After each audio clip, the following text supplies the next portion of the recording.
All right, we are live here, episode 10 of the Grandsire podcast. We made it to 2021. I know a lot of people they start the podcast in 2020, give up pretty quickly. We're not leaving. Like they said in the Wolf of Wall Street, I'm not fucking leaving. So we're here at 2021, episode 10. I'm very excited for my guest today. It is, of course, the great Tyson Chartier. What's going on, sir? How are you? Not bad, Lucas. Happy New Year. Hope it's a good one for you and you're settling back in here in the States. Yes, sir. Happy New Year to you too. This is historic, right? We're starting the new year 2021 together, right? This is a historic moment. Like you'll be able to look back on the end of the year, like who did I start it with? The one and only Lucas Grandsire. That's right. Hopefully it's I'm number 10 right now, but hopefully we'll get another number later in the year. That's right. It'll be like the top contender. And it's like, you realize like it's kind of a good luck thing. Like, I was telling Jeff Neal at one point, it's like, in 2019, we did a pre fight interview every time and he went 3-0. So maybe there's a little bit of something there, maybe a little bit of science. I am a little superstitious, so that could end up happening. There we go. How was your New Year's, man? Were you able to celebrate it all? I know you have the kids and everything. Like, were you able to do anything at all? We trained yesterday. Calvin's still in camp. We're winding down. So we trained yesterday and we were training today. So last night was just, you know, cheat on the diet a little bit. I had some Chinese food with the wife, and my sister lives with us. So we had some Chinese food after the kids went to bed, and then my wife went to bed early, and me and my sister watched the ball drop, and then it was go to bed and get up and go back to training. Right. Oh, yeah. So you guys stay busy. Like, everybody else, they look at it at the holiday, but you guys, when you're full in camp, like, you can't just take those days off. And especially if the fighters get fat, too. Yeah, the schedule doesn't change at all. Like you might move some times around depending on Christmas Day or whatever, everybody's got families. So, we tweak some things, but we still get the work in. So, this year, I think Christmas and New Year's Day fell on a Friday. So last Friday, instead of training at 1 o'clock, we trained at 9 p.m. And today, it's New Year's Day. So we just, train regular time. But it's, yeah, when you fight in January or February, the holidays are really non-existent. Well, New Year's is a weird one, right? 'Cause it's kind of a holiday, but it's kind of not. It's like you might celebrate New Year's Eve, but then New Year's Day, it's back to business. So I feel like that's kind of a weird one to know, like, how different should you make things? Yeah, especially right now with COVID. Like, where the hell are you gonna go on Yeah. New Year's Eve? That we all just got tested Tuesday. I have like the team on like really tight lockdown with like, our wrestling coach isn't even allowed to come this week because he went away for Christmas. So we got everybody on pretty short leash with what they can do. So our whole team knew they really couldn't go anywhere, and nothing's really open anyway. So, but they knew if they did go, somewhere, they weren't going to be able to get back inside the circle. So. Just trying to be safe. Well, that's the thing for you guys too, right? Like COVID, we see like, come fight week, like that. I think there was one card, there was 7 fights that fell out because guys were testing positive. So that's got to be like an extra on top of everything else. You got to make sure everybody's staying safe and won't be forced to pull out because of COVID as well. Yeah, it's tough because everybody's got their real lives, and we got training partners that we're leveraging, and we're trying to ask a lot of them to make a lot of personal sacrifices, and then our families and our friends, and um, it's tough. But there's sometimes where I got to kind of put my big boy pants on and be a little bit of a dick, and just say some things that need to be said, and just kind of draw some lines, and just say how it's going to be, because this is a big opportunity for Calvin. Fighting the number one guy. If something was to happen to, someone made a stupid mistake, a lapse of judgment, went out, did something, got caught, brought it back to the team, and then we had to pull out of this fight, who knows if we ever get that fight again. So we have to do everything in our power to just try to keep the chances of us all testing negative as high as possible. And the thing with COVID too is, and I realized this, I think the last time I worked was Wednesday, like just to give some context, I work for Amazon XL, so we're delivering all the really large packages. And, we had one lady come running outside, no mask or nothing. And she's like, you guys delivered to the wrong house. We're like, okay, cool. And she goes, I'm going back inside. I have COVID. And at that moment, it was like, you realize like, oh my, like this stuff is everywhere. Like, and then you don't even think about, there's this lady outside and, oh, she happens to have COVID. Like it's pretty scary when you see like, it's really around you more than you realize. Yeah, and then you see it, these people that have, they get to fight week and they test negative on a Tuesday, and then on Friday, one member of the team tests positive. So those things run through your mind, and it's easy to just say don't think about it, but it definitely is something that I think about. We got our results back a couple nights ago, and it was a big sigh of relief for everybody. And I feel like, all right, we hit one checkpoint, and now we fly out next Wednesday. We have to pass that test and get the results Thursday, and then we'll get to Abu Dhabi, and then we get to pass three more tests on fight week before we get to the fight. And So it's just, one step at a time, try to be, follow the protocol as best we can and just hope that, we're lucky enough for everybody to stay negative. Well, what did you do? Because nobody really tells you how you're supposed to fight this thing, right? Or how you avoid, like they tell you mask, disinfect, and stuff. But what did you do in the gym to make sure that nobody was gonna catch it or anything? Because there's no guideline, right? Sort of like you have to kind of figure out like what kind of safety stuff you have to put in place for your fighters, right? Yeah, I mean, I feel like we're one of the, we were part of the first card, UFC 249 when every card got canceled except for our card. So here it is, all of a sudden the NBA cancels, the college cancels, like everything's closed down. This is the middle of March, and we're supposed to fight April 18th, and we're like, no, you guys are still fighting, but the rest of the world is shutting down. So now we had to try to figure out how to keep training, and that's at the time where if you put it on the news like CNN or Fox, it's like everybody's gonna die. There's gonna be no more food. Like the National Guard is gonna be running around the streets, and if you leave your house, they're gonna shoot you. Like there was just all these crazy rumors um, of what was gonna happen and how deadly the virus was and all that, and we had to try to figure out how to train through that. So I feel like that was really the sketchiest time, and it was really just the cartel. We're a pretty small team anyway. It's me and a few other coaches, and it's really our focus is on Rob and Calvin, and then a few young prospects that we have, and that could change down the road. But right now, that's what we're doing, and it's easy to keep the circle tight when it's already a small circle. So it was, there was a few things we had to do. Was like, all right, if you're in, this is what I expect of you, and if you have to go and travel or whatever, you're out. And it was just about being you know, pretty stern with them from the beginning and then only allowing certain people to come in. I remember during the Stevens camp, someone was like, hey, I'm coming to spar tonight, but can I bring my buddy? I'm like, no, like you can't bring your buddy. And then we didn't have that person come back at all because we're like, all right, well, you're hanging around with like a bunch of other people outside, you're just your household. So, we had to make some tough decisions, in the last, 10 months or so. Um, like I said, our wrestling coach isn't here this week and I feel bad about it, but it's like you look at is the juice worth the squeeze? Like him being back 1 week and getting in 2 sessions with Calvin, the positives of that and the downfalls of him not coming versus possibly getting COVID, and not to say that he was being unsafe or anything when he was traveling, but you just don't know. So it's just, I made an executive decision and I just pulled the plug and said, we'll see you next camp. And, um, it's tough, but, and even on Christmas Day, we had some of my relatives over that we see pretty frequently, and they're inside. I guess every family's basically making little bubbles of their own. You kind of probably have a few people that you see on the regular, but there's certain friends you don't see until everything dies down. So we still see my wife's parents and my sister and her kids and her brother and his kids. And that's really all the people we see other than the people I train with. And they all came over on Christmas, and I sat by the window and I wore a mask, and everybody looked at me like I was an idiot, like you're crazy. And I don't know. My wife's like, well, what's that gonna do? Because if I get it and then you sleep with, I'm like, I don't know, but it makes you feel better. So, Well, that's the thing too is, I work, I'm sort of seen as like the annoying guy that's always wearing the mask, like, because my job is very physical. So, wearing a mask is a pain in the ass, but I'm always doing it. And, people always kind of look at me like, look at this guy taking it too seriously. But it's like, it's not even about me. It's just like, if I can keep myself safe, therefore I keep my family safe. You know what I mean? yeah, My mom who might be more at risk, like it's not just about me and am I a germaphobe? Because I had people like, are you a germaphobe? It's like, no, but you're trying to, it's not by keeping yourself safe, you keep other people safe too. You know what I mean? And so, but I live in the South, so people here they see things a little bit a little bit differently than some other places. And I'm sure, especially where you're at too. yeah. It's where it's weird. You get the people that I still am in shock. You go in a gas station and you see people not wearing a mask when Yeah, there's signs on the door that say wear a mask.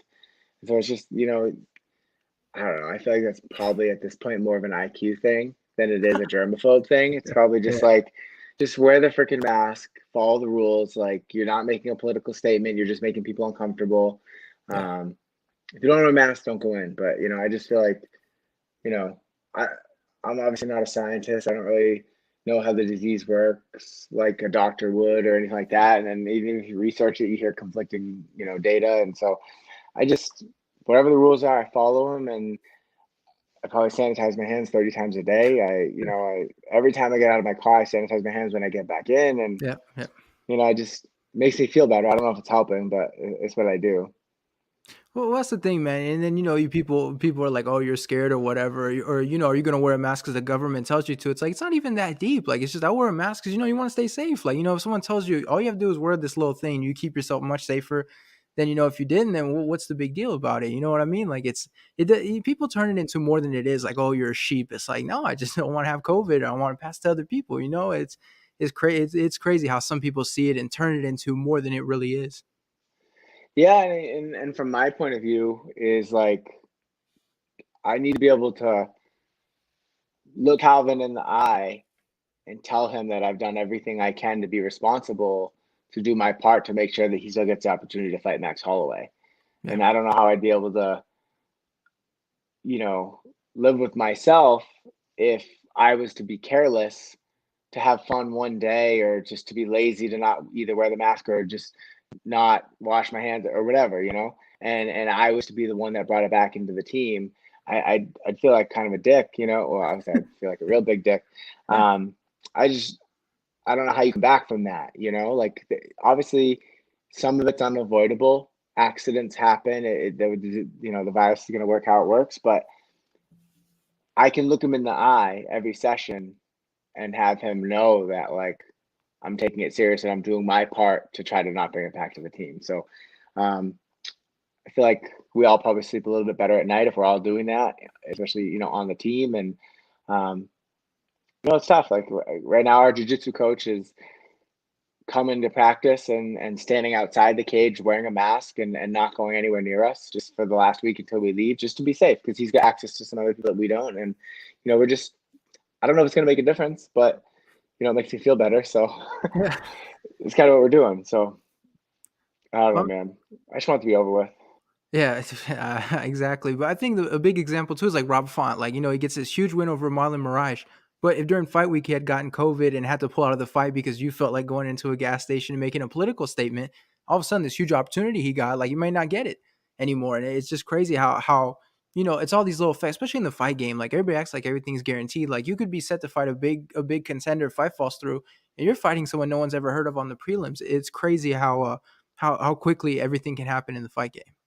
Yeah, I mean, I know Marlon already had it, but let's say someone on Marlon's team tested positive and then they pulled his fight, and then we Yeah. had to fight some newbie, Yeah, and then let's yeah, say like exactly. somehow we get clipped in that fight.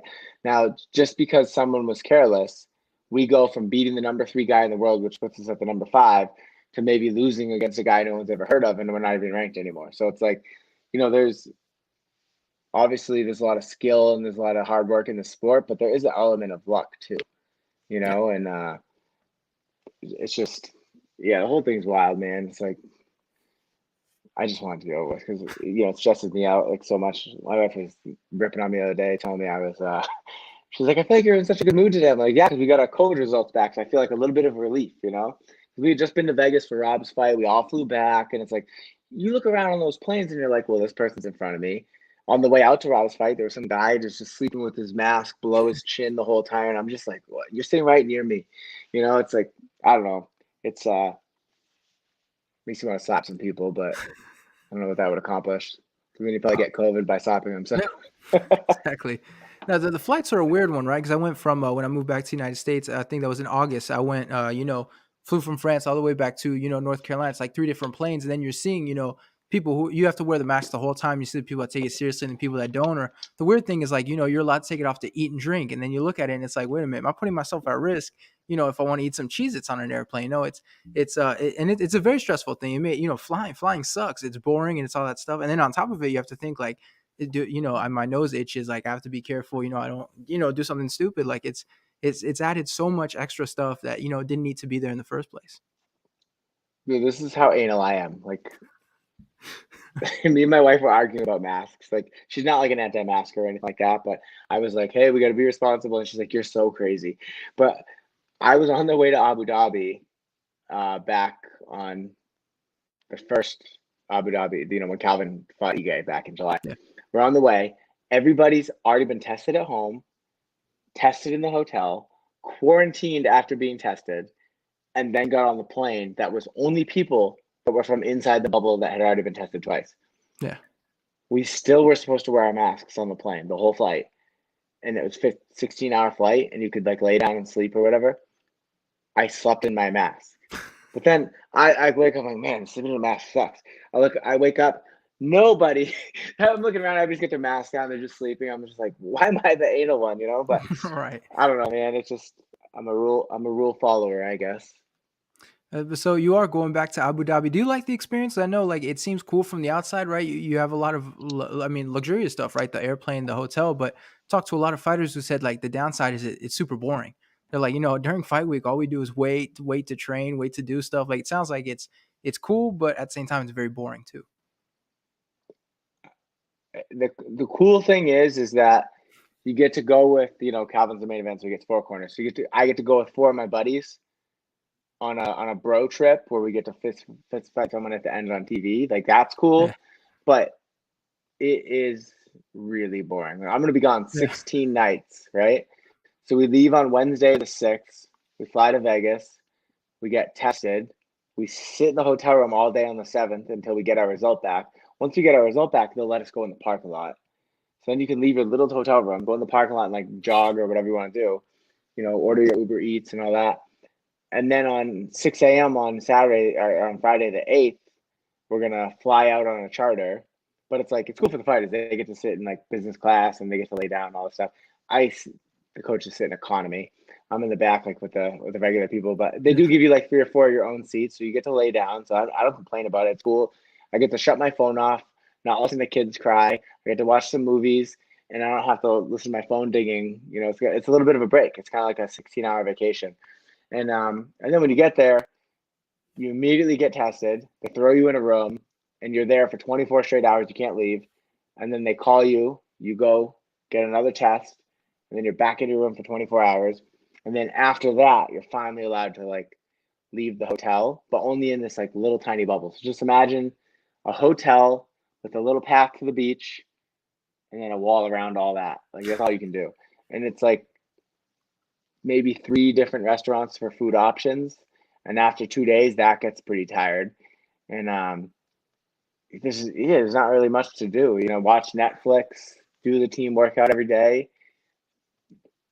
Joker, I don't know, man. I was trying to Yeah. think of things I can bring with me on Wednesday. Like I'm thinking maybe I'll bring one of those like um mystery things where you solve a murder or something. Maybe the team can do that one night. But it's like, yeah, there's not a lot to do. And then on top of that, this time we fight on 16th. Well, technically 17th, but we fight on Saturday night at Sunday morning at like 2 a.m. There. So it's really the 17th. But then on the 20th, there's that card on the Wednesday. And then Thursday afternoon, we fly home with the people from that card. So we have to stay till the 22nd, 21st to fly home. So it's like an extra 4 days after we've already fought. And we just have to sit around. Yeah. Yeah. So and then one more night in Vegas. I think it's a total of the 6th to the 22nd. So what's that? 16 nights that I'll be gone um, for one fight. It's Yeah. a beast. Um, yeah, it's like a cool thing to say you did. I was part of Fight Island. It's awesome, but it's like it's not like we're allowed out of the bubble, so it's not like we can even go Yeah. enjoy Abu Dhabi. So yeah, it's not. I'm not excited about going back, but I'm excited Yeah. about going to Fight Max Holloway. The thing is, as a part of the media, we have to find that balance when we do the pre-fight interviews. Like, when's the right time to interview a fighter, right? It's about sweet spots about 2-3 weeks out. But I had a lot of fighters for the first Fight Island who were telling me like, just let's do something fight week, And I'm like, wait a minute, like fighters don't like to do stuff fight week, and I don't want to bother them. And that's how I knew like you're that bored that you're trying to organize interviews and extra media on fight week. Like that's how like Yeah. Fight Island is that boring. Yeah, and I mean, at least this time it's not going to be as hot. When we went in July, it was 120 degrees and 85% humidity. It was awful. One of the guys on our team got heat stroke the week twice. We had to like Wow. pour water on him, and thought he almost it was actually Rob. He just like Oh didn't yeah. drink enough water, and we went on the race cars. It was super hot in there, and then he just got like overheated. Um, so yeah, it's just think of like how the hottest it's ever been in Vegas with the humidity, like the most humid you've ever felt it in Florida, and that's what it was like at 2 in the morning. and Wow. it was a beast. But that 120 degrees then, but now it's only like 75, 80 degrees. So I think it'll be a lot more enjoyable. That's better. That sounds like more of the sweet spot too. Like even at the nights, it's gonna be a little bit cooler. Like I think some guys used it a little bit for weight cutting, but I don't know how much do you actually want to go sit outside and then cut weight? Like that seemed like a bit of a silly thing too. Yeah, so we would just do that. I write down when we do our weight cuts. I write down every step of the way and what we weighed at and what we did, and that was part of it. Is we just did our 30-minute shakeout, and then he went and sat on the balcony for 10 minutes, and he just started pouring. And Yeah. yeah, it definitely helped, and I think everybody kind of was going into that fight a little bit lighter just because it was so humid. Like you couldn't drink enough water. Like no matter how much water you drank, you still felt like you were dehydrated. That's so crazy. I want to talk about you a little bit because I feel like you've done everything, like right, like you were a professional fighter. You're now a coach. You're a manager as well. Like how does all these things happen for you? 'Cause it seems like a lot of people they sort of pick the one thing, and it seems like you were sort of a jack of all trades in that regard. Yeah, I feel like I didn't really pick anything. I think the things kind of picked me. It was like I never wanted to be a fighter, and I wrestled in high school, played lacrosse in college, then coached lacrosse in grad school, got my first job, and I was so bored after grad school that I was like, oh, I'll try jujitsu. And then one of the guys I was training with was getting ready for a fight. This kid Jay Viola, and he's like, "Oh, you spar with me?" I was like, "Oh, what the hell is sparring?" So then I sparred with him, and then he asked if I'd corner him. So first time I'd ever been to a live fight, I was cornering a guy, and this is probably back in like 2007. And then I was like, oh, I'd love to do one fight. And then, I ended up having overall between amateur and pro, I had 15 fights. And when I got to 3-0, I changed gyms. And like a fight or two in, I met um, Rob, and he was like watching us train. Like he would just watch the team train. I was like, hey, are you trying to fight? Like he's like, oh, I'd love to fight them. Well, you got to train with us. He's like, well, I thought I had to be invited, and I was like, oh, I'll just come. But then I was like, I think I was already a purple belt, so I was one of the better grapplers on the team, and I was a little bit older. I think I was already like 28, 29 years old. A lot of the fighters there were like 21, 22. So I was kind of that like big brother mentality where a lot of the guys like Rob hadn't fought yet, and so I had already had a few fights, so it was kind of like I was a little bit more experienced. I was already a purple belt. They were all white belts, and then I kind of took them under my wing, and I was like, "Well, I'll help you get a fight. I'll corner you for your fight." And then it just turned into I got them fights, so now they called me their manager, and then I was cornering them, and then they called me their coach, and then fast forward 6, 7 years, and we made a change, and we started our own thing, and Rob had made the call, and he's just like, "Hey, listen, I think it's time to branch out." He's like, "What do you think about being my head coach and starting a new camp?" And that's kind of how it happened. So I was never trying to be a manager. No one in their right mind would try to be a manager in MMA. Yeah. Because it's pretty, it's a shady business. There's a lot of nefarious people. There's a lot of like people cutting corners, not doing the right thing, but almost like a wolf in sheep's clothing. Like they come off as like, "Hey, look at me, I'm great. I got, I dress nice. I'm awesome. You're cool. Let's do this. I can pull favors. I can do this." But then at the end of the day, it's like they don't really care about you. It's just a numbers game to them. They're literally doing it for the money, and it's tough. You're trying to compete with those guys. And those guys are trying to steal your guys. You get guys like as amateurs, you build them up, you get them in the UFC, and then when they get to UFC, these people swoop in and they try to steal them from you, and it's tough. And then the coaching part is it's just a passion. Like even when I was a high school wrestler, I was, I was an all-state wrestler and stuff like that. I was decent, but I had like a natural ability to like corner my teammates, like coach them during their matches. And I always felt like I was better at that than I was actually at wrestling. And that kind of carried over. So it was all happenstance. It just happened, and I was never trying to get into MMA to make money or get to the UFC. It was just a bucket list. Like, oh, I'll take one fight. And then at every corner, I just did the right thing. Like, I was like, oh, my friend needs help. I'll help him. My friend needs this. I'll help my friend. And then it just turned into me being a manager and then a coach. And, I've been lucky enough to have guys like Rob and Calvin that are probably two of the best fighters I've ever been around. And they trust me. So it's been fruitful for both sides. I think when a good fighter meets a good coach, that makes the coach great, and that makes the fighter great. So I think there's a lot of synergy in that, and I think the three of us have been really lucky that we all have each other. It's not just like that they have me or and I have them. It's like that they also have each other. It's been a cool journey, and it's been cool to see the UFC start to finally like kind of take notice in it and start investing some time and resources into us and the team and trying to tell our story. I believe you retired professionally with a record of 4-3, if I'm remembering that correctly. Are you satisfied? Are you It, satisfied with the pro career? Like, I mean, that's no, a neat little no, record.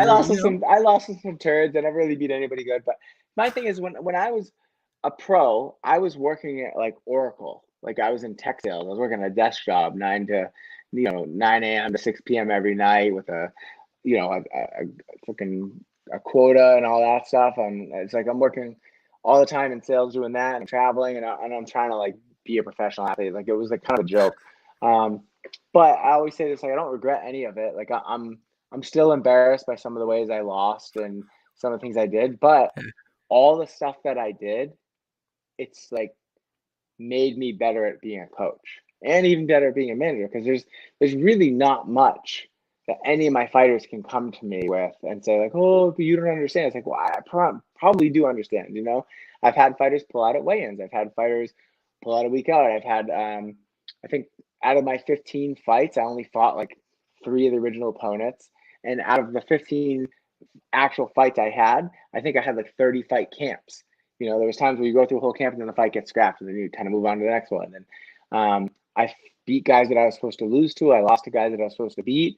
I've won by decision. I've lost by decision. I've won by knockout. I've lost by knockout. I've won by submission. I've lost by submission. I've been the away guy. I've been the home guy. I've traveled the fight. There's not. I've had bad weight cuts. I've had good weight cuts. Like I've fought up in weight classes. I've fought down. There's nothing really that any of these guys can say that I don't understand. So when I sit down in between the second and the third round, and I tell this guy, I understand what you're going through. Like you got to dig deep here and suck it up. They're not like, oh, screw you, coach. You don't even know what this is like. It's like, no, I do Yeah. know what it's like. And, I still do strength and conditioning with Calvin. Like this whole year, I've done strength and conditioning with Calvin 2 days a week, the whole year, all three camps, and even yesterday, we're lifting and doing relay races and sled pushes and all that stuff. And I'm not doing it because I want to be jacked or anything like that. I'm doing it because I want to know that I don't want him to feel like he's doing it himself. And when we're on that stool talking about we need more from Max, I can be like, listen, I know how hard you've worked. I know you can do this. Um, but yeah, I mean, 4-3 in pro is not something I'm like super proud of. But honestly, like it was like my dream was never to go to the UFC. I was pretty realistic. I didn't have my first fight till I was like 29 or 28 or whatever it was. And but I think everything that I learned as a fighter, I carried over into management and coaching. Well, I feel like the fact that you did fight professionally too, that gives you like a certain, like, people give you a certain respect, right? Because I know the big thing a lot of fighters have against the media is they're like, you've never been out there, you don't know what it's like. So I feel like, especially with your coaches, even your manager, like when they've been out there, and like you mentioned, like you've been through it all, you've done it, like that gets you an automatic amount of respect. Like, this guy knows what we're doing, and you don't have to prove yourself in that regard. Yeah, I mean, as long as the media guy's not trying to be a dick, it's like the fighters don't know what it's like to be in the media either. It's like you guys have a tough job. You have to get paid to do a certain thing. It's like we don't know what it's like to have to write a story and have your boss yell at you about it's not done right, or you didn't say the right thing, or you didn't tweet at the right time, all that stuff. So it's like you guys have a pretty hard job too. That I think most fighters, probably including myself, don't fully understand like the pressures that you guys have. So I always look at it as this as like it's a symbiotic relationship. Like all the guys like you are pushing our brand or our fights or the MMA news train, like trying to make it bigger and bigger and bigger, and that's just going to result in more money. So like we need MMA media. We can't just be like, oh, screw the media, they don't know what they're talking about. Because I know that was a big thing back in April for a little while. They were trying to like boycott MMA media because the fight got canceled in California. And it was like, Yeah. all right, I get what you're saying, but it's like if the MMA media has that much influence. You think they really like tweet? You think the Disney execs saw MMA media's tweets or whatever? I don't know, man, but it's it is a symbiotic relationship. Like what you guys are doing benefits the fighters. So like every now and then the fighters are gonna get mad. I was giving Nolan King some crap the other day because I saw that he picked Marlon Moraes to beat Rob, and I'm like, hey, how do you feel about this pick, Nolan? And he was just like, oh man, I had to pick someone, and I'm like, nah, I don't take that stuff personal because you guys have to pick someone, and you can be friends with both people. Pick against him, it doesn't mean you don't think he's good. So Yeah. I try to take all the media stuff with a grain of salt, and I think for the most part, I think Rob and Calvin do as well, and even most of my fighters. We don't really have an extra grind with most people, and I always see there's some beefs out there because they said this and he said that, and at the end of the day, any press is good press, right? Yeah, that's. I think the big thing that especially fighters don't realize is like the media is not profitable enough that just any like people go in there for the money, right? Like people that cover MMA, like I know myself for example, it's like you have to love the sport to do this. Like it's not worth doing this if you don't love it. Like a lot of people they're like, oh, you get paid by these big. I think there's so many similarities a little bit between fighters on the come up and like media on the come up. You know what I mean? Like it's a very like the people always talk about shit pay with the fighters as they're coming up. It's the same thing for the media. It's just funny, like there's so many similarities, and then sometimes fighters think the media is against them a little bit, and sometimes there are definitely some cases where you look at it and it's like there's something weird going on there. But I think for the most part, like we need each other. Like the fighters need the media to help build them up a little bit, and and create storylines and stuff. At the same time, the media needs the fighters for the content, and because that's who they're covering. So it's interesting how the two are linked that way, like you mentioned.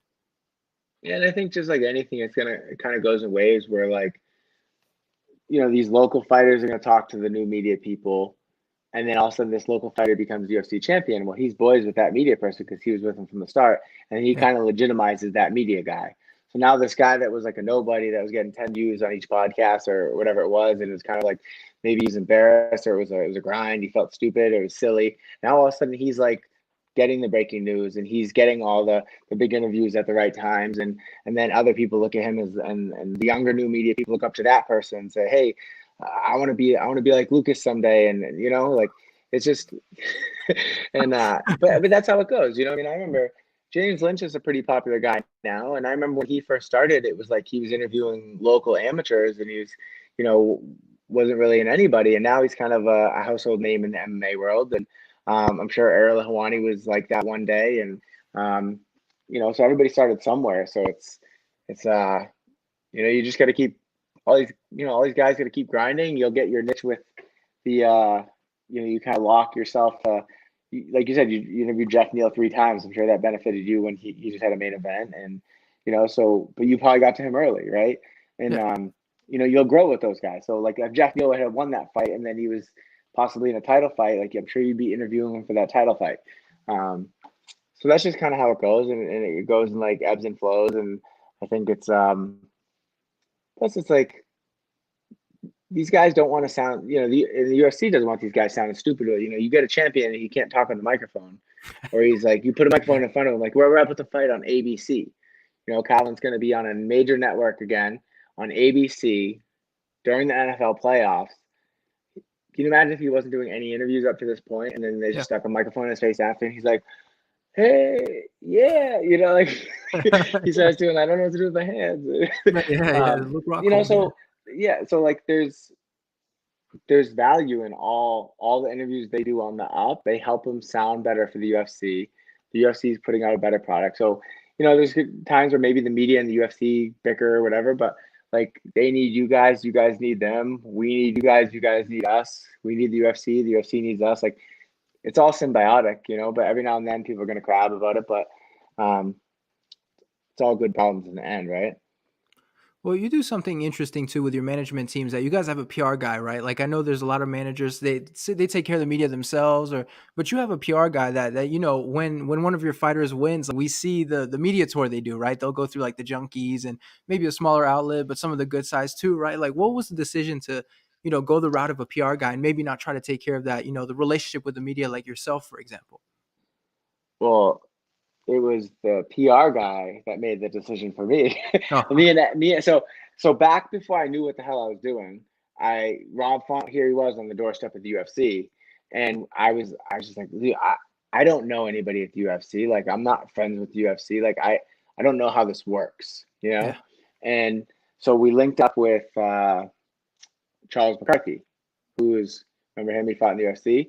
Well, back in the day, he had a management company, and he at that time he was managing like Walt Harris, Amanda Nunes, Charles Rosa, Tisha Torres. He had Brimage. He had like 10 guys in the UFC. He was mostly out of ATT, and Charles Rosa's cousin was the first guy I managed. This kid Louis Crappy. So and Charles Rosa's from up here. So we had a connection through that, and then our coach at the time had been a coach of the Ultimate Fighter when Charles was one of the cast members. So we kind of had a connection. So I had called Charles and was like, "Hey, like, can you help me with this kid?" And so we put together a deal, and he helped get Rob into the UFC, and he kind of like took me under his wing for like 6-8 months, and then after that, he actually got out of management after that.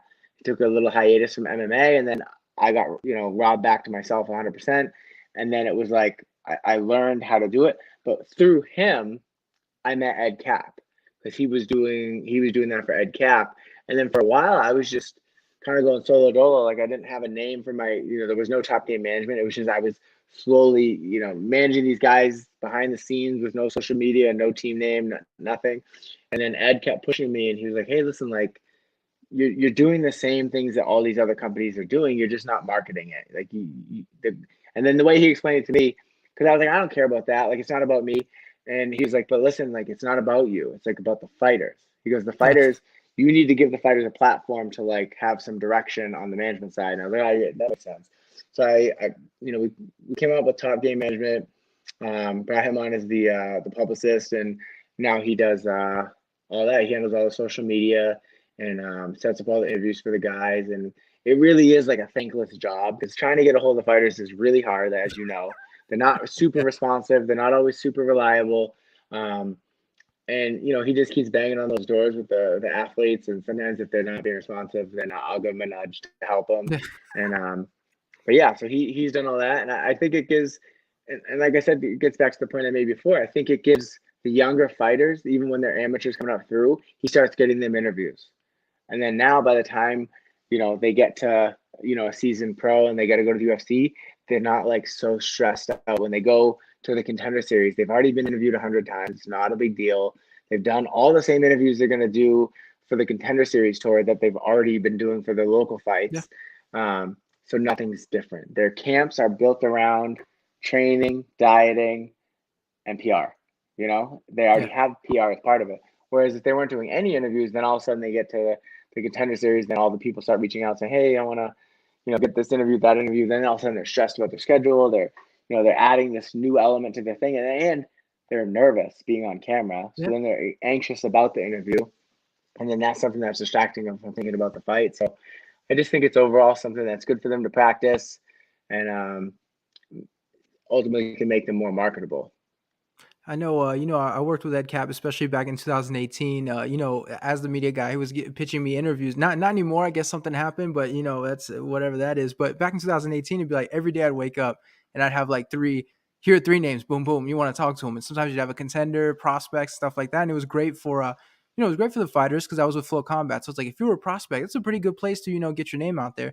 Contenders too, and stuff like that. And so guys like Calvin Kattar and Kattar and Rob Font, it was like, I was talking to them before they really, now at this point, they're top contenders. Like, even if you find out they do an interview with MMA Junkie, it's not like it's normal. They're the top contenders. You do stuff like that, but it was cool to, watch the prospects and names like that grow. And then you do all those interviews. So I think it does especially benefit the prospects too. I feel like that's a great way of, getting the names out there. And then you see which guys did a lot of media and who's comfortable. Like Mike Rodriguez, for example, he was on this podcast and he's like so good in front of the camera. And part of Oh, that's he's because so he's on funny. Twitch as well, but he's so good. Like, it's a guy like he some guys, they really understand like how it works, and it helps their brand so much when, they're confident, they know what they're doing in that situation. Yeah, no, Mike's hilarious. I was on the phone with him the other night, and my 5-year-old came out of his room after we put him to bed, and he was explaining to me that he needed help setting up traps for his room in case any bad guys break in the house. And then I was like, "No, I'm here. I'll get him." He's like, "Yeah, but Daddy, some of the bad guys might be stronger than you." And Mike's just laughing at me. He's like, "You don't respect you, Tyson." He's like, Yeah. "He doesn't feel safe around you." I'm like, "Oh man, Mike just heard him say that." Yeah. Plus it's like, do you know who I am? I have a professional record of 4-3. Like, they think they're stronger than me. Like, do you know who I train with every day? Like, you gotta get that respect up for sure. Yeah, he doesn't care. He just thinks Pepe, because he's taller than me, is the strongest guy in the world. So Yeah. he just, at this point when you're 5, you go, everything's on height. Yeah, that's right. Yeah, it's like you got some, it's like even the bodybuilders, for example, they're thick, but you start looking at their height and then you realize like, oh yeah, it's the thickness, but I don't know. I feel like as their dad, you got to lay down the law. Like you got to make an example, like, maybe start throwing stuff around the house every once in a while so they realize like, if the monsters try to break into their room, like their dad's not playing with them. Yeah, he was so funny. He had like a hammer on his bed, like a little toy hammer that he wanted to keep on his bed, and that was like the last line of defense. Because Yeah. before that, he was gonna have some like train that goes on the ceiling that drops a net, and then once they got caught in the net, he's gonna come out with a hammer. I'm like, what is even like? What bad guys do you think are coming in? So then I tried to explain to him that bad guys only attack other bad guys, and he's like, yeah, but Dad, sometimes I'm not a good boy. I'm like, well, at least you're honest, right? It sounds like he watched Home Alone recently. That sounds a lot like Home Alone, Ah, the so, homemade so trap my stuff. wife said, she's like, we're gonna have you watch Home Alone so you can understand that, like, how to set traps up. But I feel like if we watched that, he would just be trying to like rig up some stuff. Yeah. Yeah, exactly. He'd use that against you. Like, you got to put it into practice. And if it works on dad, then it'll work on the monsters too. Yeah. Oh Uh, man. One of the subjects that I was talking about with Mike Rodriguez was like when, because like there's a lot of people that, especially fans, right? They don't fight, but they think like if they were to get out there in the cage, like all I gotta do is put my fists up and put my hands on these guys. And I was talking to Mike like about interactions that fighters have had with regular people that overestimate their abilities as a coach. And you work with a lot of these guys. Have you seen situations like that where you have like fans that come up to the fighters and that they think they're gonna they're gonna beat them or something like that? Yeah. So I won't say any names or anything, but Yeah. there was one incident where I was chaperoning 8 fighters. I won't say what organization they were in, and these like these Marines just like started picking a fight, and I was trying to like break it up because I'm like I'm supposed to be like Yeah. a chaperone, right? I'm like breaking it up. We finally got the people away, and then all of a sudden, like one of the kids like slapped one of the fighters, and literally the whole thing. It was like 6 Marines. There was 8 fighters. 2 of them were girls. One of them was like just coming off an injury, and one was still in the back. So it was technically 7 fighters, and then me, and then 2 were girls. So that makes it so 5. So it's three guys, only 3 guys. 3 of the fighters actually engaged, and it was like 7 or 8 Marines. And they were like big, big gym guys, and it literally like once one of the Marines slapped the fighter, within 15 seconds, there was 3 guys out cold, like stretched out, like the Yeah. Hassan knockout, like this Yeah. on the ground. There was 3 of them on the ground, and then 2 other guys like bent over, like holding their faces, and only 3 of the fighters actually threw a punch. And I'm just looking around like, what the frick just happened? I'm just like, holy hell, yes, I'm trying to play peacemaker, and then, yeah, it was. It's just, I think I always say this, like, do you ever watch golf and think you could beat Tiger Woods? No. No, like you don't, Yeah. because it's a skill. But for Yeah. some reason, people don't think of fighting as a skill. They Yeah. think it's something that you're born knowing how to do. They're just like, and even my wife's brother, he's pretty jacked. He's athletic, played hockey, and like he's not stupid, but his friends might be stupid. And they're nice kids. I actually play fantasy football with them, but like they're like, oh, you could definitely beat up Tyson, and he's probably like 6'2", 190 pounds or whatever. And I'm 5'7". I fought at 55, but I'm chubby now, so I weigh like 200 pounds. And and they're like, oh, you could beat up Tyson. You're way more jacked than he is. He's like, Tyson knows how to fight. He's like, why? Yeah. Why? Yeah, yeah, but you're bigger than him. You could just like muscle him around. And it's like the amount that men, especially men, overestimate how skilled they are at fighting is like astonishing. Yeah. And so I always just try to take it away from fighting and just go to golf and say, hey, listen, do you think you could beat Tiger Woods playing golf? And they're like, oh yeah, no, no, no, no. It's like, well, then what makes you think you could beat a fighter at fighting? Yeah. And then, it's definitely a skill, but I think everybody, because there's the whole thing. It's like a little guy sees a big guy, you're like, oh yeah, that guy too. He's like, oh, I'll kick him in the nuts. Yeah. But then the big guy's like, I'll kill him. He's little. It's like, well, who's gonna win? We will never know, I guess, right? Yeah. And now I think we've come so far since UFC 1 that now people are starting to argue about what martial arts are the best again. Yeah. You're like, oh no, but if you just use real kung fu, like Yeah. that wouldn't work against him. And I mean, MMA doesn't work. I'm a street fighter. It's like, Yeah, okay, right. it's like we've forgotten what UFC one was about. About it's just. I mean, I think it's just something that men are inherently born with, the delusion that they they know how to fight, but yeah, most definitely do not. I think it's the toughness that people, because people always think like if I throw a punch and if I land, but what if you get landed on? You know what I mean? And you get hit. Are you going to keep coming forward or are you going to fall on the ground crying? Like I think people don't realize that their toughness too. Like that some of them lack a lot of toughness and they don't realize it because they've never been punched in the face before. Or even, there's a video of Dan Henderson I saw today where he was leg kicking someone and that person was like realized like a leg kick on TV doesn't seem like much, but in real life it hurts. Like think people don't realize just the toughness you need to be able to absorb the punch too. It's not just, knock this guy out with one hit. We had this cameraman, this kid Ross. He was following Rob and Calvin and me around for all of 2019. Like I'm like, he was in the locker room for the Lamas fight, there's a Beat fight, the Ricky Simone fight, the fight that didn't happen in South Carolina with Lineker. He was on the flights with us. Like he spent a year with us just filming. He's gonna try to put together a documentary, and he's trying to. We're trying to get him to go to Fight Island, but the UFC didn't approve it. But he's got all this good content, right? That hopefully someday later it'll come out and it could be something pretty cool. But he was in the locker room. No, he was in the hotel room with us after the fights in Greenville when Rob didn't even fight because Lineker bumped his eye cutting weight or whatever. And he's like, "Does it hurt to get leg kicked?" And we're like, "Well, yeah." So then the Muay Thai coach, the Jake Manini, who's Mike Rodriguez's Muay Thai coach, but he's also Calvin and Rob. He's pretty much every good fighter in the Northeast that does MMA uses him as a Muay Thai coach now. He's the best Muay Thai coach in the Northeast, hands down. Jake Manini, you'll see he corners pretty much every UFC fighter in the Northeast, and me and him will be rooming together, and we'll be going out to Fight Island together. So like he is going bald though. So just if you ever talk to him, just make fun of him about his hairline. But very good at Muay Thai. So Ross was like, "Does it hurt to get leg kicked?" And Jake's like, "Well, do you want me to kick you?" And Oh, so Jake did him a solid and put on a shin guard. And so Ross stands up and he stands there and he goes, "All right, I'm ready." And Ross was hammered, I think. And he's just standing there in the hotel room and Jake gives him like one and he goes, "Oh!" He's like, "How the hell?" And then he was talking to Calvin about it was like a fight that he had just gotten kicked a bunch in, maybe the Moicano fight. He's like, "How the hell did you deal with that?" He's like, "That hurt so much." He's like flipping around, and it's funny when you really do feel like one of those little shots that don't look like much on TV, and then you get it. It's really painful, especially when you don't have the adrenaline going.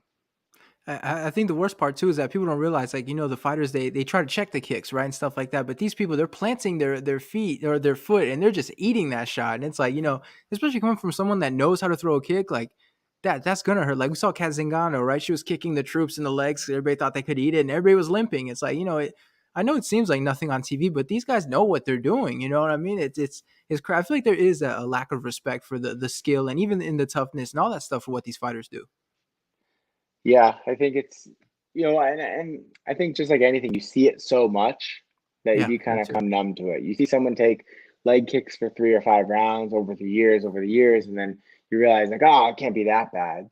But you just realize that most MMA fighters, especially the ones that make it to the highest level, they're a different breed of athlete. You know, our strength coach for Calvin, this kid Tim DiFrancesco, he was my original strength and conditioning coach, and then he left for 6 years because he was the strength coach for the Lakers. And so he's got to work with like Kobe and like the highest level basketball players you can Yeah. work with. And then he comes back and he's working with Calvin, so he's working with fighters again. And we were just talking about like how hard it is being an MMA fighter because you most of the time you don't know when you're fighting, but you have to be in shape year round. Yeah. Your fights get moved all the time. Like you don't have this like bougie set schedule. Like, oh, here's what my day looks like. It's like Yeah. no, like you can't plan like that because you might be the starting the prelims. You wake up at 10 in the morning. You think your check-in time's at 3. You're the first fight on the prelim, and then all of a sudden at 12 o'clock they call you and say, "Hey, you're checking in at 6 p.m. because you're the kicking off the main card because the fight dropped out." So you got to be ready for pivots like that all the time. You never know when you don't have a season, so it's like year round. You just got to keep training, and then on top of that, you have to get in the best shape of your life while losing weight. Yeah. And that's the whole other element that a lot of other sports don't have to necessarily deal with. Is they have an in season and an out of season. They have a set schedule, and while they're trying to do the skills that got them to where they are, they don't have someone trying to punch them in the belly. Cal, we were doing sled pushes yesterday, and we were just like me. I was feeling like pretty tired. Like obviously Calvin's in way better shape than me, but I felt like I felt awful if it was just me and Calvin. But then I looked and we had some of the interns, and then the strength coach Tim, and then his partner Sarah. They were all sitting there. They were laying on the ground dying, and then they were like, "Tyson, you're kind of in shape, huh?" And I'm like, "I guess compared to you guys, but not Yeah. compared to Calvin." And then Calvin goes, "Yeah." Now just imagine that whole time you're trying to do that, you had someone kicking you in the stomach, and you have to just keep going. And they're like, damn it. And then I was like, and now imagine you've been dieting for 6 weeks and you're still dieting now and you're still going to lose more weight. And it's, yeah, I mean, I think people that haven't been in the sport don't necessarily respect the level of commitment it takes to get to the level that Calvin and Rob are at. You mentioned the losing weight part. I'm curious about weight cutting. 'Cause everybody's always, weight cutting sucks. We need to stop it, whatever. In your opinion, since you're behind the scenes on stuff like this, is there a way you think we could stop weight cutting? 'Cause it sounds like the fighters have to agree between each other, but you always feel like if one guy didn't cut weight, maybe his opponent did, and that's how he would get that advantage. Like, you think there's a way that we could truly abolish weight cutting? I mean, they say one FC has. I don't know if that, like, but then there's a It lot of sounds rumors behind shady. the scenes that Yeah, their weigh-ins are shady and stuff like that. Um, But I used to have a teammate that fought for them, and he was a 55er. And then when they changed the rule, he became a 70 pounder. yeah, So he walked at like 173, and now he fights at 170. So it seems like I don't know if they're actually weighing these people in, doing the hydration test, and like they say they are. But at the end of the day, like a guy that I trained with walked at like 172, and now instead of cutting to 155, he just weighed in at 170. Um, it seems pretty logical. They're trying to invest all this money into making weight cuts safe. It's like trying to make drunk driving safe. Like it's not yeah, safe. You might get better at it if you practice. There's probably ways to be a better drunk driver, but I yeah. mean, especially with COVID and these fighters taking last minute fights. I think they said there was a record breaking year for the number of fighters that missed weight this year. I think I read a quick article on that, and I mean, look at Jeremy Stevens. He weighed in 4.5 pounds ahead of heavier than we did. He weighed at 150 and a half. Yeah, I mean, if they really wanted to get rid of weight cutting, they could get rid of weight cutting. I think it's just there's going to be a little bit of a shakeup. I think people are emotionally invested in the rankings. I mean, I think of how many Calvin's been in the UFC over 3 years now, um, and we've been chasing Max for those 3 years up until last year when he lost, and now. Can you imagine if all of a sudden a month ago, they said, "Hey, we're not doing weight cutting anymore. Here's everybody's new divisions," and now we have a whole new. There's a big transition period there, right? Like, well, maybe now we're not even fighting Max. Maybe he's not in our weight class anymore. And now it's like there's all these new matchups that people hadn't thought of, which is obviously cool because you can market those new things, and then that'll start to look sexy down the road. But like right now, it's not sexy. Right now, what's sexy is we've been thinking for 3 years about fighting Max Holloway, the champ, and now the uncrowned champ and the number one ranked, and we finally get to do that. So I think there's, you know, I can see both sides, Yeah. but I think if they really wanted to get rid of weight cutting, they could get rid of weight cutting. For sure. Get into one of your fighters, Rob Font. Obviously, he's coming off that huge win over Marlon Moraes. I know I was doing a live stream. Like somebody had invited me to do a live stream to watch these fights live and react. And we're giving our quick shitty preview, like off the top of our heads before the fight. And I was saying, with Rob Font, I was like, he's got some pop in his hands. Like I don't know if people necessarily realize, like this guy hits hard. And I was like, and if there are questions around Marlon's durability, like we're gonna find out with Rob. I was like, this is the guy who's gonna find out. And then he hits that combination and Marlon goes down. I was like, that's exactly what I was talking about. I mean, how satisfying was it for you guys to get that victory? Because I mean, that's the one like you mentioned, now he's top five now. The title shot is not it's not a crazy thing to talk about with Rob Font. Yeah, it was from an extremely selfish standpoint, Yeah. it was very rewarding for me personally because I got so much hate for taking that fight from people that I consider friends. being like, why would you do that to Rob? Like, don't put your personal agenda and ahead of his career. He's coming off a major surgery. You need to give him a tune-up fight. I go, listen, don't act like you know Rob better than I do from like a person, from a mental standpoint or even a physical standpoint. Like I've been with this kid since day one. I probably believe in him more than anyone else on this planet, other than maybe his girlfriend and Calvin. And I know what Rob's capable of. It's never been an ability issue with Rob. It's been just a lack of discipline, and we needed to make some changes in the camps and stuff like that. It's he didn't lose to Pedro Munoz because he wasn't good enough to beat Pedro Munoz. He lost to Pedro Munoz because he lost focus. It's never been a skill set issue with Rob. So Rob coming off a 1 year layoff, on a 2-fight win streak and his first major injury of his career, me putting him against getting a tune-up fight and putting him against a guy that maybe isn't ranked or is ranked like 15 or something like that, that's more pressure. That's like, hey, Rob, you haven't fought in a year. You're still in the rankings. Definitely don't lose to this guy because then Yeah, you won't be in the rankings. yeah, And then you feel like, what's the upside? It's like, it's okay. There's no benefit to beating this guy other than a win bonus, and then I can move on to a tougher fight. It's like, no, like Rob is gonna. He beasted his PT.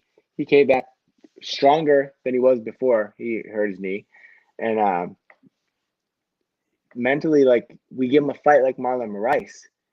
He didn't hesitate. He was like, all right, let's freaking go. We're gonna kill this kid. And it was never like a question of like, oh, do you think this is the right fight? It was like that's the fight he wants. He wants to fight the lowest number possible to prove that he's worthy of a title shot. And people outside of our circle maybe didn't understand that, and I took a lot of heat for it. So it was pretty vindicating or validating. I don't know which one fits yeah. that narrative, but it made me feel really good, and I was just super proud of him and the rest of the team. And he hadn't had a weight cut in a year. We all rallied together. He made weight, like, and then fought the number 3 guy in the world, where I don't think a lot of people really gave him a chance, and pretty much knocked him out with a jab. Yeah. It's no, it's crazy because people always mention the high reward, a high risk, or low risk, whatever it is. But it's like, yeah, you fight someone that no one's ever heard of on the prelims, and no offense to that fighter, but it's like you get caught by a big punch or something. That's it. Your chance to fight a guy like Marlon Moraes is gone. And he went out there and he seized the opportunity, and now there's going to be another big fight in the top 5. And now, I mean, for you guys, it must be getting really exciting because you have Rob, who's on the cusp.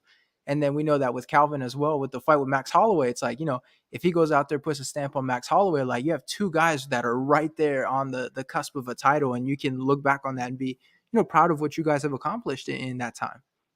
Yeah, it's like you try not to hang your,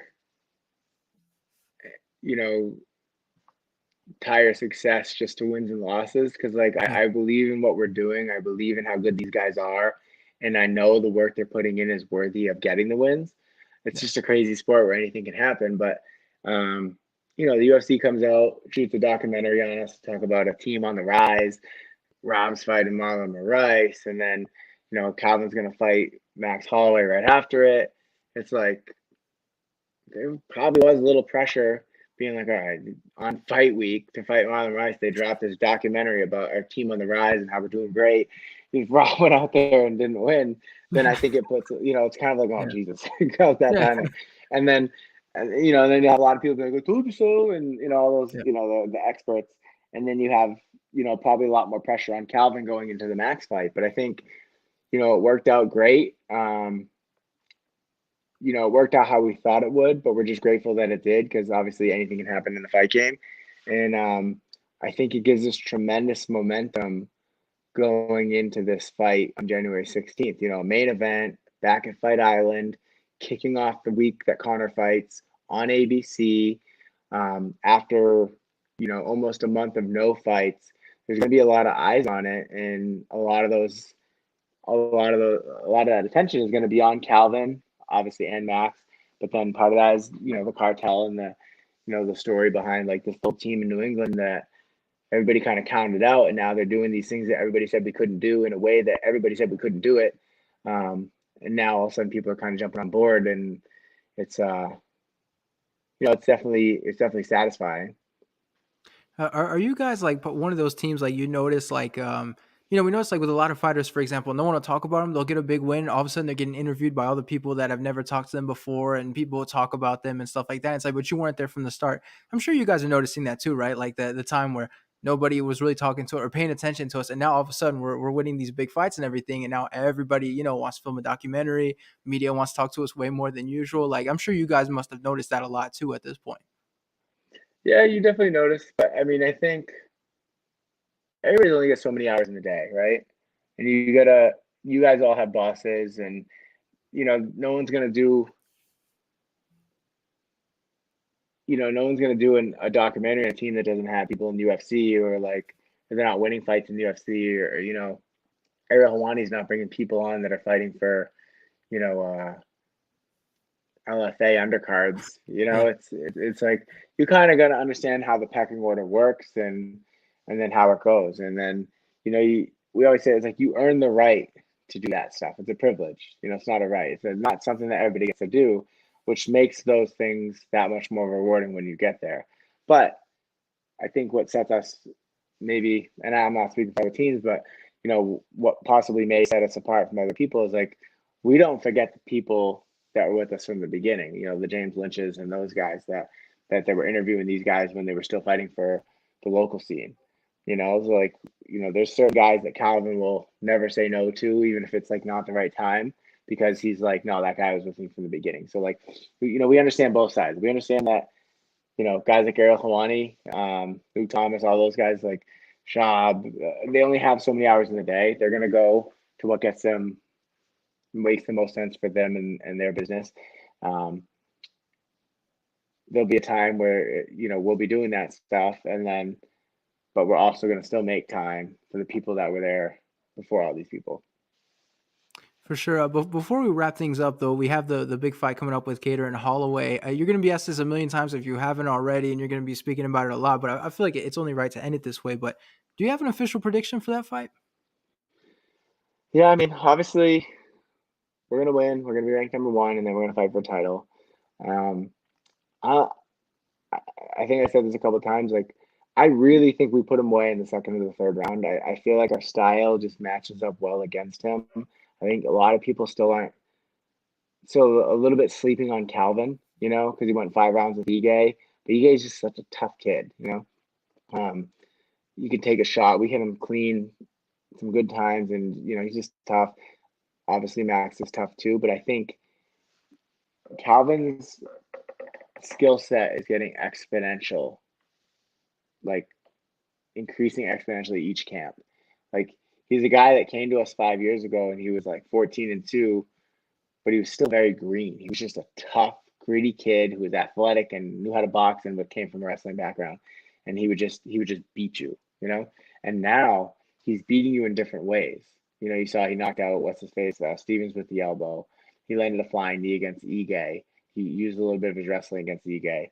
Um, you saw, his power that he had against Lamas and Fishgold and Burgos and all those guys. Like he's getting better, and he's getting more weapons. And I think you've seen over the last 4 or 5 fights that he's checking a majority of the kicks that come against him now. That's one of the big knocks on him. He always doesn't check leg kicks. It's like, well, now he is checking leg kicks. We haven't left the fight limping in the last 3 or 4 fights. We've been fine. So that door's kind of closed on a lot of people. So he's still getting better.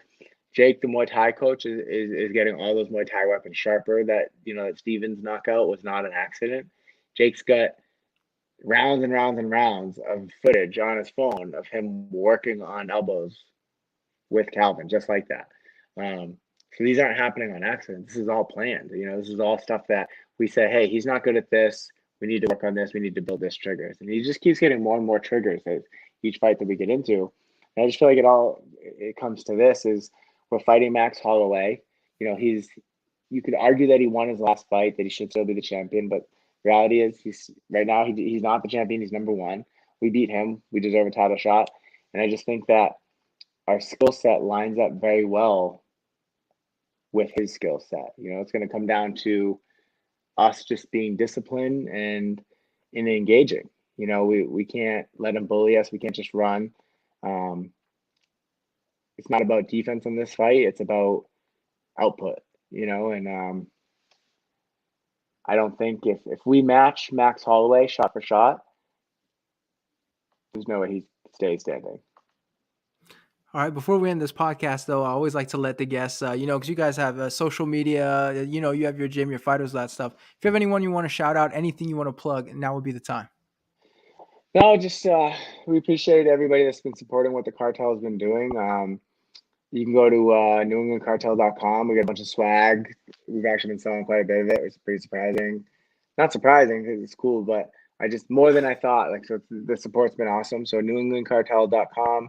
If you want to, we got an Instagram page for the cartel now. It's NE Cartel MMA. So you can go follow us on there, and then yeah, just make sure I'm Tyson underscore Chartier, and then you got Rob Font and Calvin Kattar on there too. Yeah, just keep following the cartel, see what we're doing, and then Top Game Management as well. And we got a bunch of young prospects coming up and a bunch of guys like Mike Rodriguez, William Knight that are also fighting in February. So just keep tabs on what we got going on, and yeah, just keep supporting everything we're doing in here in New England. All right. There we go. You guys heard it here. Thank you for listening, Tyson. Thank you for coming on. I really appreciate it. And we'll see you guys on the next episode.